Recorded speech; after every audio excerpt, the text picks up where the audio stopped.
Et c'est ici que commence ma garde de lecture. Et c'est ici que commence ma garde de lecture.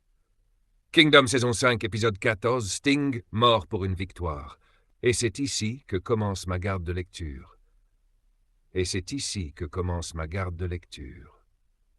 Kingdom saison 5, épisode 14, dans l'épisode précédent. Marin informe Shin et Karyoten que l'objectif du jour est de prendre la colline centrale, clé de la victoire à Kokyu.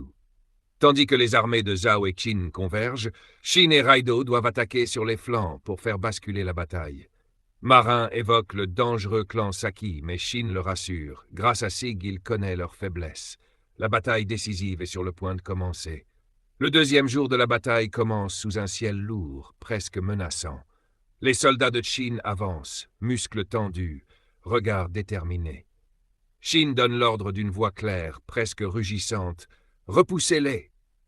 À ses côtés, Yiyu charge dans les deux forêts devant eux, abattant un ennemi, puis un autre. Les feuilles craquent sous les pas, mêlées aux cris lointains. De l'autre côté, Denei et Ryosen mènent leurs hommes, repoussant l'adversaire encore plus loin. L'air est chargé de poussière et d'efforts. On sent la tension monter. Un soldat haletant s'approche de Karyoten et souffle à son oreille. « C'est le jour et la nuit par rapport à hier, on gagne partout. » Karyoten le fixe, un léger sourire ironique aux lèvres. « Tu crois que c'est parce que tu as compris leur tactique ?» L'autre hoche la tête avec conviction. « Non, » répond Karyoten, « ce n'est pas ça. C'est comme si le commandant de Zhao se montrait plus complaisant, moins agressif. » Tout à coup, un cri s'élève derrière eux, perçant le tumulte. « Lieutenant !» Le son aigu résonne, chargé d'urgence. Tous les regards se tournent vers la source, prêts à réagir. Le cœur battant au rythme du combat qui ne fait que commencer. Shin et ses soldats progressaient prudemment dans la forêt dense, le soleil de midi filtrant à travers les feuillages. L'air était lourd, chargé d'humidité, et le bruissement des feuilles accompagnait leurs pas. Un soldat s'approcha rapidement de Shin, essoufflé. « Commandant, nous sommes sortis de la forêt. » Shin hocha la tête. Soudain, son regard se fixa au loin. « Qu'est-ce que c'est » murmura-t-il. Un autre soldat s'approcha, lui annonçant que Karyoten, la stratège, avait été appelé près de lui. Ils avancèrent jusqu'à une large rivière dont les eaux vives coulaient avec force, charriant des feuilles et des branches. La rive était bordée de hautes herbes et d'arbustes, et une falaise se dressait en face, surplombant l'eau claire et tumultueuse. De l'autre côté, on distinguait nettement les soldats de Zhao, regroupés et prêts sous le commandement de bataille, le bras droit du général Kurosama qui les observait avec une expression de défi. Karyoten, à côté de Shin, murmura « Tenir une position sur une berge, c'est 10 fois plus facile qu'en terrain ouvert. » Bataille ricana en retour, son regard empreint de supériorité. « Vous n'irez pas plus loin. » Shin, les yeux plissés, scrutait la scène, sentant le poids du défi. Autour de lui, ses soldats étaient figés, stupéfaits, partageant cette même tension électrique d'un combat imminent. Certains tentèrent de traverser la rivière, cherchant un passage, mais l'eau rapide et profonde leur faisait peur. « Revenez, vous allez vous noyer !» criaient les officiers. « Attendez, ici on a pied, on peut peut-être passer !» murmura l'un d'eux ayant perdu son cheval. Mais à peine avaient-ils avancé que des centaines de flèches sifflaient vers eux, les forçant à battre en retraite. Shin se tourna vers Karyoten. « La rivière bloque notre avance. » Elle répondit grave. « Pas de pont, pas de bateau. » Le moment était lourd, mais il savait qu'il devait trouver une solution. La bataille de Kokyu ne faisait que commencer. L'impasse qui déciderait du destin de l'unité Yixin, c'était cette rivière. L'eau coulait avec force, ses remous claquaient contre les rochers. Le soleil de midi filtrait à travers les feuillages, dessinant des taches lumineuses sur la berge boueuse. La végétation dense semblait retenir le souffle, tandis que les soldats se rapprochaient, inquiets. « C'est mauvais pour nous », murmura un soldat, le regard fixé sur l'autre rive, où l'ennemi se tenait prêt, leur silhouette sombre se découpant contre la falaise. Karyoten sortit d'une tente, visage fermé. Rapidement, les hommes se regroupèrent à l'intérieur, cherchant à élaborer une stratégie. Shin, le commandant, se tenait droit, la tension visible sur son front. « Yixin, tu vas inspecter la rivière de Bozongbo », ordonna-t-il. Carioten déploya une carte, pointant du doigt les relevés. « Ici, vous pouvez voir les rapports de nos éclaireurs. Essayez d'être précis. » « Ce n'est pas le moment pour ce genre de détails, » lança Chin, déjà impatient. Mais à cet instant, un homme entra. Ki-Hu, un fantassin du village de Kyo, au regard calme et assuré. « Personne ne connaît les rivières comme moi, » annonça-t-il. Un lieutenant murmura à Shin, « Sa famille pêche ici depuis des générations.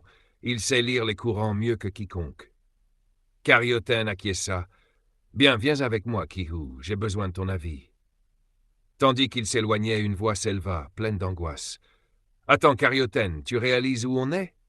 On n'a pas le temps pour... » Sans attendre la fin, Carioten répondit, la voix ferme. « Je sais, c'est justement pour ça que je cherche un plan. » Le silence tomba. On sentait l'air chargé de tension, Shin et Carioten échangeant des regards lourds, chacun conscient de la pression. N, lieutenant calme et posé, posa une main sur l'épaule de Shin. « Calmez-vous, les gars, on va trouver une solution. » Ringo, à côté, hocha la tête. Qui avait précédemment averti de la rivière bloquant leur route, ajouta « Traverser sans bateau, surtout avec des berges fortifiées, c'est presque impossible. » Carioten reprit, la voix grave. « On ne peut pas se permettre d'échouer. Cette rivière est notre mur. Mais si on n'a pas un plan spécial, on sera coincé ici. » Shin prit une profonde inspiration, la tension palpable dans ses traits. L'heure tournait, la bataille pour la colline centrale approchait, et le destin de tous dépendait de leur prochaine décision. L'air était lourd et tendu dans la tente où se retrouvaient les officiers. Un lieutenant de Shin s'approcha, le regard sérieux, et lança à Carioten « C'est toi qu'on attendait. » Elle hocha la tête, consciente de la responsabilité qui pesait sur elle. « Oui, c'est ça, en ce moment, tout dépend de moi. » murmura-t-elle, comme si elle parlait à elle-même, sentant la pression monter dans sa poitrine, le poids des espoirs et des vies entre ses mains. Elle se redressa, déterminée, et s'adressa à tout le monde. « Faites-moi confiance, attendez ici, préparez-vous. » Puis elle se tourna vers Shin, un regard presque suppliant. « Toi aussi, attends. » Shin répondit, calme mais ferme. « D'accord, mais dépêche-toi, Carioten. Je ne veux pas que tu sois parti trop longtemps. » Pendant ce temps, de l'autre côté de la rivière, les soldats de bataille observaient la situation avec un mélange de méfiance et d'amusement. L'un d'eux chuchota, moitié moqueur. « Je pensais qu'ils fonceraient sans réfléchir, mais non, ils cherchent une stratégie, pas si bête. » On entendait aussi des cris, presque des railleries, des « coucou, coucou », comme des singes qui s'amusent à défier l'ennemi. Pourtant, sous ce jeu, ils savaient bien que ce n'était pas qu'une simple distraction. Un autre soldat, plus grave, déclara « C'est inutile, ils ne trouveront rien. » Ryuto, coincé dans sa tente à cause de ses blessures, m'a expliqué le plan.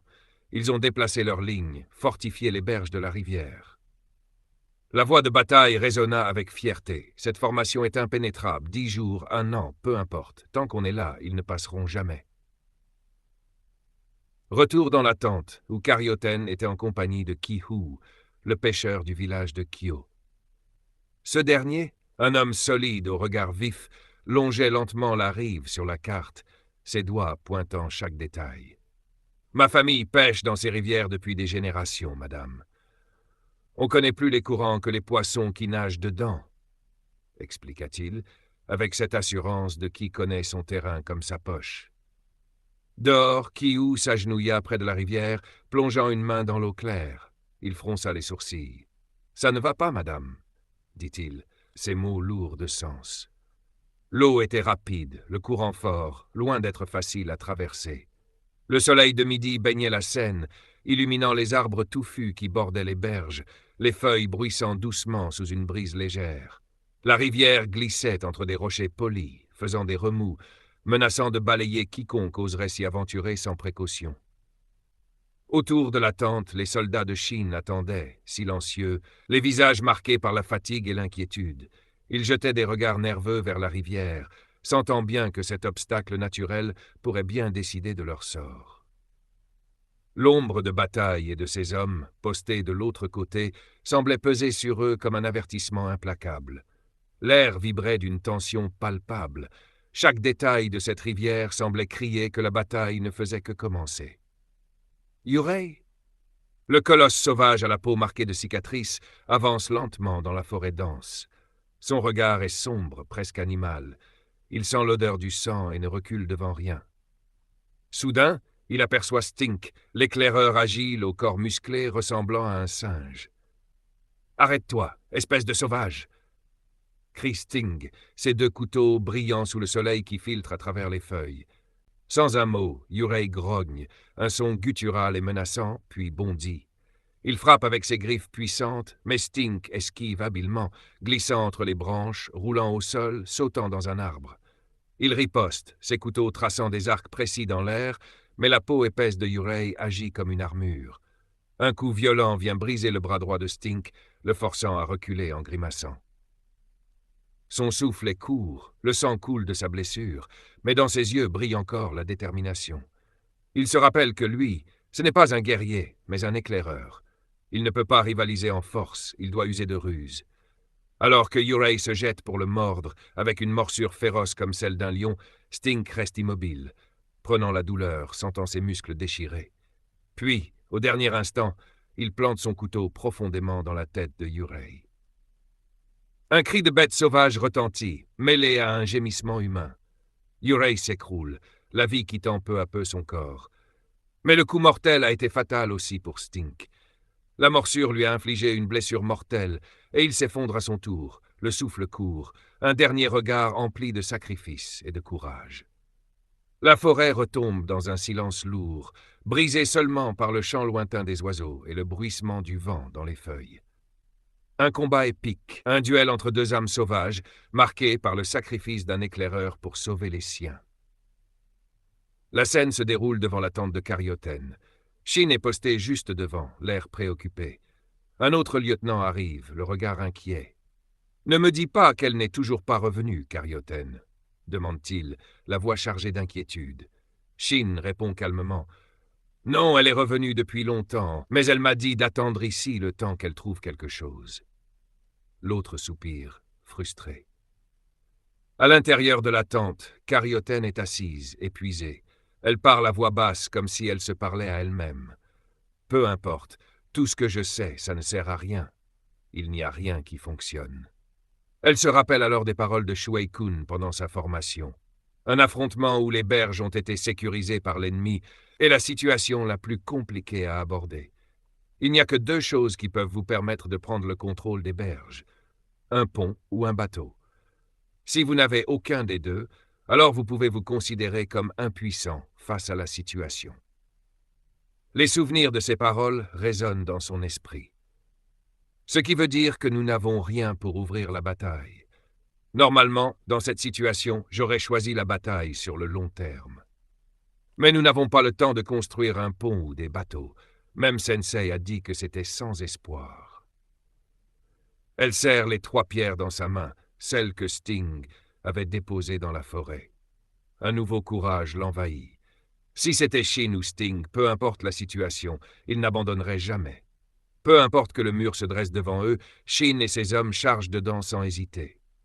Avec cette pensée, Carioten ferme les yeux. Concentré plus que jamais, prêt à mettre en place une stratégie qui pourrait changer le cours de la bataille. Carioten sort lentement de la tente, son visage encore marqué par la fatigue, mais son regard est clair, lucide. Autour d'elle, les soldats se taisent aussitôt. Même Shin, qui s'apprêtait à entrer, s'immobilise. Il sent que quelque chose a changé. Carioten prend une inspiration. Sa voix, calme mais ferme, tranche le silence. « Je voulais justement vous appeler. » Shin s'approche d'un pas, les yeux fixés sur elle. « Alors, t'as trouvé quelque chose ?»« Un plan ?» Elle hoche la tête. « Oui, mais je vais être honnête. J'ai simulé toutes les approches possibles, et sans pont, sans bateau, il est impossible de prendre la berge. Même les tactiques les plus osées n'aboutissent à rien. » Un murmure passe dans les rangs. Plusieurs soldats échangent des regards incertains. Mais Carioten continue, les yeux plantés dans ceux de Shin. « Nous n'avons pas le luxe de construire quoi que ce soit. Pas le temps. Alors il ne reste qu'une seule solution. Utiliser le pont déjà existant. » Certains sursautent. La berge est solidement défendue, tenue par les troupes de Zhao. Une tentative là-bas, c'est un bain de sang assuré. Mais Carioten ne tremble pas. « Je sais que c'est risqué, Mais c'est notre seule ouverture, et c'est là que j'ai pensé à lui. Elle serre doucement quelque chose dans sa main.